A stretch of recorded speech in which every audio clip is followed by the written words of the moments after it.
A simple cleaning of this could mean lower energy bills and better comfort. Stick around and we'll show you how.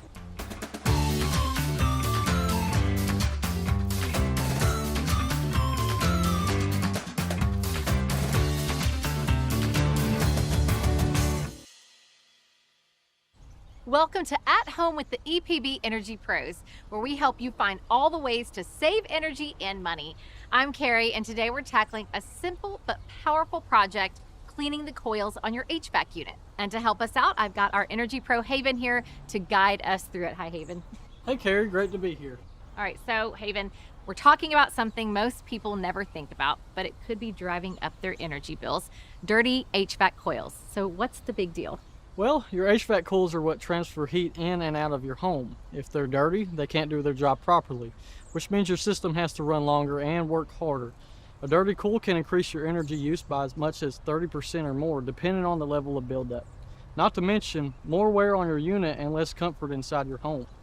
Not exactly a great combo, right? Definitely not. But the good news is, a simple cleaning can make a big difference, and most homeowners can do it themselves in about an hour. All right, Haven, before we get started, what do we need? Here's what you'll need for this project: a non-acidic, eco-friendly coil cleaner spray. You can grab one for under 20 bucks at most home improvement stores or online. A garden hose or a spray bottle with water to rinse everything off. Gloves and safety goggles. These are optional, but a good idea for extra protection. And finally, a non-contact voltage tester to make sure the power's off before you start. You can find one of these for about $10 to $20 at any hardware store. Okay, that's great, Haven. All right, let's talk about the coil cleaner. What makes it different from, say, a regular household cleaner? Great question. This stuff is specifically designed for HVAC coils. It's non-acidic, eco-friendly, and cuts through dirt and grime without damaging the fans or leaving behind residue that can make things worse. Good to know. All right, let's get started. What is step one? First thing, safety. We need to turn off the power to the HVAC unit. You can usually find the disconnect switch in a small box near the unit. Flip that off, and to be extra sure, turn off the power to the unit at your breaker box as well.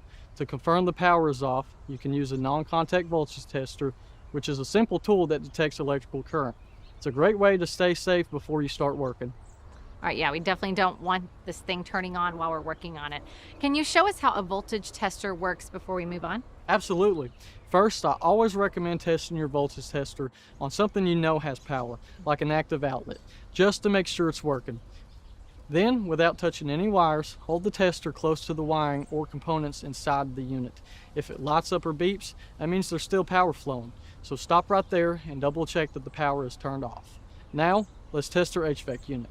Open the disconnect box near the unit and hold the tester near the terminals where the power comes in. If it beeps or lights up, there's still electricity and you shouldn't continue. If it stays silent, move on to check inside the unit. Again, without touching anything around the wires, the capacitor, and the contactor. These parts can hold the charge, so make sure that there's no signal before you do any work. Only once the tester stays completely silent everywhere can you safely move forward. That is a good tip. Okay, let's get to the fun part, spraying the cleaner. Exactly. Apply an even layer and let it sit according to the package directions, usually about 10 minutes. The cleaner will break down all that dirt and grime. Like magic.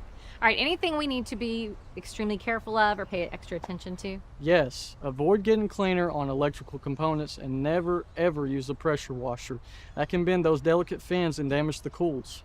All right, so now we rinse, right? So we have to be careful with the pressure, right? Right. Use a garden hose on low pressure to avoid damaging the fins. The cleaner has already loosened the dirt, so a gentle rinse is all you need. Some cleaners don't require a rinse, so again, check your bottle's directions. All right, nice. Now we just let it dry, right? Yep, let the coils air dry completely. All right, so once it's dry, we turn the power back on, and that's it. Yep, that's all. Wow, look at that difference. So bottom line, how much can this save homeowners? Well, depending on how dirty your coils were, you could see a drop of up to 30% in your energy use. Plus, your system doesn't have to work as hard, which means fewer repairs down the line. That's just like extra money in your pocket. I love it. Simple, fast, and a great way to improve efficiency. But if you're not comfortable doing this yourself, or if your coils are damaged or heavily clogged, it's always a good idea to call a professional to make sure the job is done right. Thanks, Haven, for showing us the ropes today. If you found this helpful, hit that like button, subscribe, and as always, thanks for watching. Keep in mind, an EPB Energy Pro will be happy to conduct a free home energy checkup to show you more home improvements to save energy and money. Just give us a call, and we'll see you next time.